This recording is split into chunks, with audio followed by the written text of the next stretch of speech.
अस्सलाम वालेकुम। इससे पहले के वीडियो में हम जनरल साइंस जमात चशम के सबक नंबर 1 और सबक नंबर 2 के मुकम्मल सवालात और जवाबात देख चुके हैं। आज हम सबक नंबर 3 आइए अज्जा को अलहदा करें के दुरुस्त सवालात और जवाबात देखेंगे। सवाल नंबर 1 दुरुस्त मुतबादिल मुंतखब कीजिए। पहला सवाल, मकनातीस के जरिए अलहदा करने के अमल में किस खुसूसियत का इस्तेमाल होता है? सही जवाब जीम, मकनातीसी खुसूसियत। दूसरा सवाल, गेहूं से बारीक कनकर अलग करने के लिए कौन सा तरीका मुनासिब है? सही जवाब बेचुनना। तीसरा सवाल, आनी में हलशदा फुटकुरी को अलहदा करने के लिए कौन सा तरीका इस्तेमाल होता है? सही जवाब अलिफ तबखीर। चौथा सवाल, अगर दूध में पानी मिला हुआ हो तो दूध से पानी अलग करने के लिए कौन सा तरीका मुनासिब है? सही जवाब अलिफ तकतीर।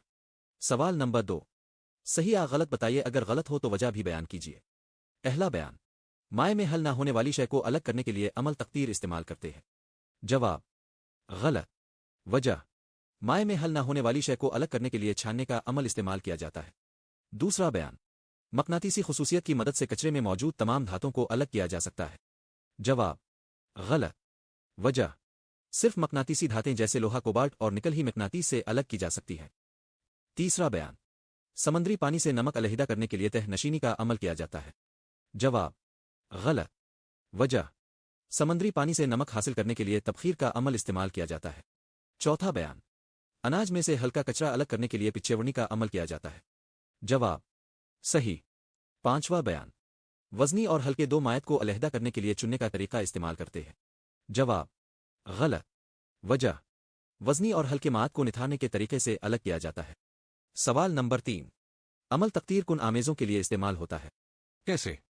जवाब अमल तकतीर ऐसे आमेज़ों को अलग करने के लिए इस्तेमाल होता है जिनमें दो मायत हों, आमाय में हलशदा ठोस मौजूद हो और अज्जा के नुक्ताए उबाल मुख्तलिफ हों। मिसाल, नमक मिला पानी, पानी और अल्कोहल। अमल तकतीर का तरीका, पहले आमेज़े को गर्म किया जाता है, इसके बाद कम नुक्ताए उबाल वाला जुज़ बुखारा बन जाता है। बुखारात को ठंडा किया जाता है, फिर बुखारात दोबारा माए बनकर हासिल हो जाते हैं। सवाल नंबर 4, आनी में गिरा हुआ लकड़ी का भूसा किस तरह अलग किया जा सकता है? जवाब आनी में गिरा हुआ लकड़ी का भूसा छानने के जरिए अलग किया जा सकता है, क्योंकि लकड़ी का भूसा पानी में हल नहीं होता। सवाल नंबर 5, लकड़ी के भूसे में मिले हुए कील किस तरह अलग किए जा सकते हैं? कौन सा तरीका ज्यादा आसान है? जवाब कील हाथ से चुनकर मकनातीस की मदद से अलग किए जा सकते हैं।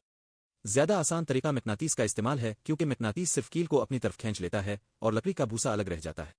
सवाल नंबर 6, लफ्जी मुअम्मे में दर्ज अलहदा करने के तरीके ये हैं: तकतीर, छानना, पिच्छे वरना, तबखीर और तह नशीनी।